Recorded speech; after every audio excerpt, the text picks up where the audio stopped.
Hey guys, Sword here, back again with another action figure review. The first action figure review post-Christmas 2023. And for those of you wondering, no it's not, you've been uploading videos all month. Well, those of you who are new to the channel, I record stuff in advance.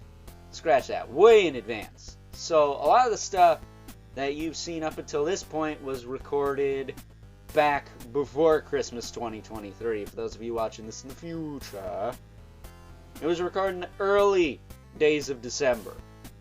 So a lone tier for Christmas 2023. Not only because I'm always sad when Christmas is over. Christmas is the one time a year where I don't feel overly depressed about stuff. But this was the first Christmas we celebrated without my mom being here. And for those of you who missed the retailer exclusive version of Father Christmas review I did during the month of December, check that out for more information on that. I don't want to get into it here because it's sad enough that the year is almost over as the time I'm recording this, and that it's not exactly ending on the highest of notes. But with that being said, we need to make like correct Griswold and press on and have the happiest January, we'll say 2024. And when Santa squeezes his fat white ass down that chimney, come Christmas 2024, he's going to see the jolliest bunch of assholes this side of the house. So, with all that being said, all that out of the way, today we're taking a look at the Power Rangers Lightning Collection. Pirantas head, oh how I love Pirantas head. I mean, can you blame me for wanting to sing a Christmas carol? I'm trying to get my spirits up, people.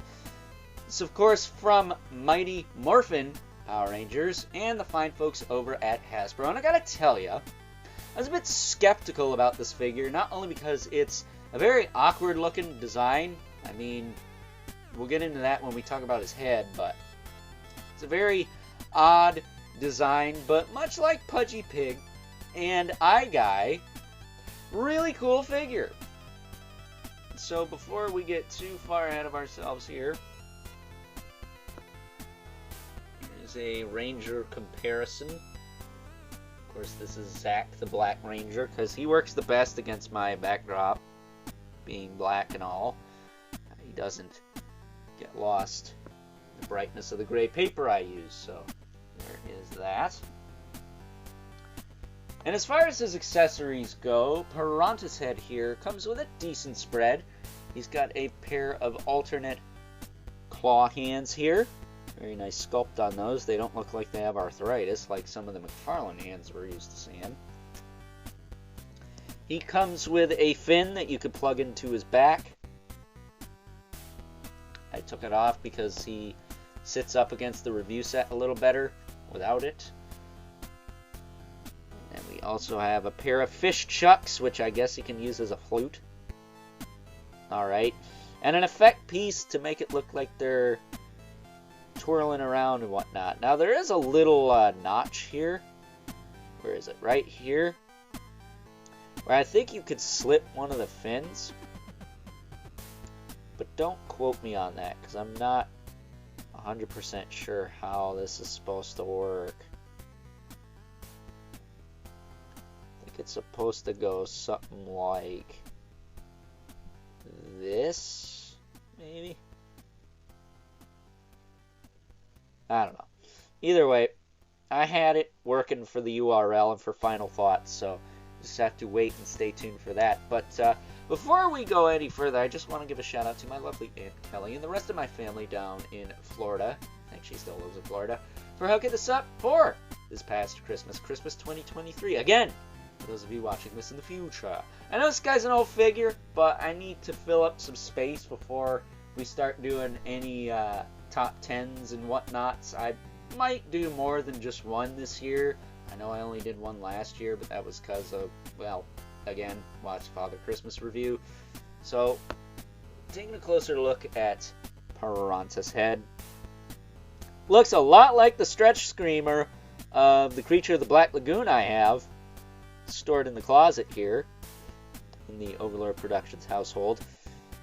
So I'm a little biased towards this guy. I really like him. I think I like him as much as Eye Guy. I think King Sphinx is still my favorite. only to be rivaled by the mighty Minotaur, who I don't have yet because Amazon was a bit late with that one. But out of all the monsters I got, he's one of my favorites. I think the paint's pretty good. I think there's enough of it on there to get the point across, and the articulation's pretty good, and it's a solid figure. So as far as articulation goes, his head can tilt up and down, and what's funny is it's a similar joint to Pumpkin Wrapper. It's just a big ball pig. He doesn't have like a hinge or anything in there. But his jaw is actually like a collar piece that sits over the torso. So when you move the head, you're going to have a little bit of limitation there because you don't want to turn it too far and dislocate his jaw. It will look all kinds of awkward, and you don't want that. But it does tilt a little bit. It does move forward and back a little bit. So that way you can give him jaw chomping action. It's pretty cool. His shoulders are on the butterfly joints. I don't think they're the ball joints. They're just standard butterfly joints. Butterfly? It's a butterfly joint, eh? I went full-blown Boston there. I guess I'm listening to Bill Burr's podcast too much. His shoulders can hinge up and down, though, and rotate forward and back. He's got this shoulder pad piece here. It's connected in the socket, but it is above the shoulder joint, so it is going to hinder it a little bit, but that's fine. He's got a bicep twist. He's got a double elbow. There you go. Pretty good range out of that. Back a little bit. He does have a swivel and a hinge in the wrist. I did have to heat the hand to get the weapon in there, but that's pretty self-explanatory. I will tell you, it doesn't have the right hinge for holding weapons, but yeah, it's good enough. That said, he does have a diaphragm joint. That does work pretty well. It leans forward and back a little bit. Tilt side to side. It does rotate, but it's really tight, so be careful with that. Might want to even put some lubrication in there to get it to move a little smoother, but you can rotate it all the way around both ways. And just to clarify here, this is after I've heated it and monkeyed with it a little bit to get it to loosen up. He does have an ab crunch, which does work, but it is very, very tight as well. And I did have to heat it to get it to straighten out.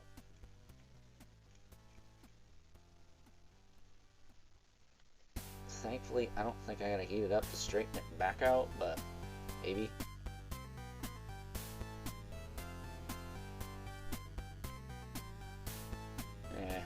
I think I might have to, but either way, you get like one click out of it, so it's not the biggest amount of range, but it does work.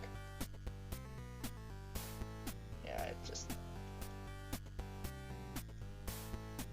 it's such a tight joint. It's hard to really use it, but I guess I'd rather it be tight than loose, right? It's better that way. But yeah, I'll have to heat that up and pop that into place. But either way, he does have T-jointed hips that kick out. They do kick back down. They kick forward and back. Thigh cut there. Fins are a rubbery plastic, so they won't break on you. You don't have to worry about that. He's got double knee, which works pretty well. If you move the tail out of the way. I mean, he gets pretty good range for having big Mega Man boot feet, so that's cool. Very tight there as well. He's got an ankle swivel with a hinge and a rocker. And I think he does have peg holes at the bottom of the feet, but he's got pretty big stompers, so you don't really need those. His tail is on a bit of a ball joint. I'm unsure as to where the neutral position is. I want to say it's there. It almost looks like it's supposed to face like this way, kind of like a mermaid or something, but I think this is the way for neutral, like to the side there. So we're gonna keep it like that. pop his arms down, rotate him in a little bit so he takes up a little less room. Because now we need to look at how he scales with our two regulars. Because even though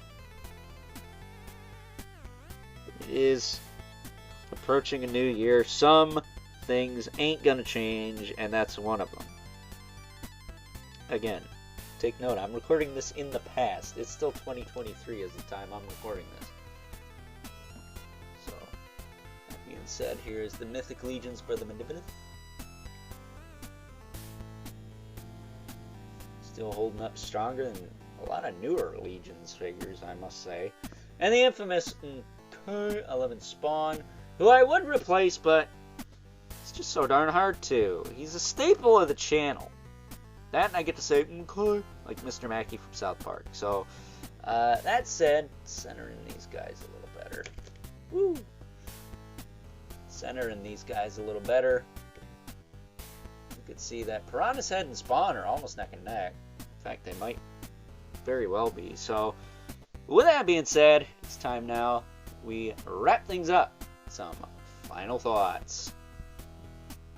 Overall, and at the end of the day, when all is said and done, I'm going to stand by my previous statement in saying that good old Piranta's head. Alright, I know Christmas is over, but let's face it, Christmas is the one time of year where your boy does not feel overly depressed and like Debbie Downer. So, sue me if I sing a Christmas carol in the middle of January. Alright. But good old Piranta's head here is one of my favorite of the Power Rangers Lightning Collection monster offerings from the fine folks over at Hasbro. Not only because of his bizarre design, which I think is the charm of these monster characters, but it's just a solid representation of said character from the Mighty Morphin series. So, with that being said, I hope you guys enjoyed this review. Until next time, I'll catch you guys later.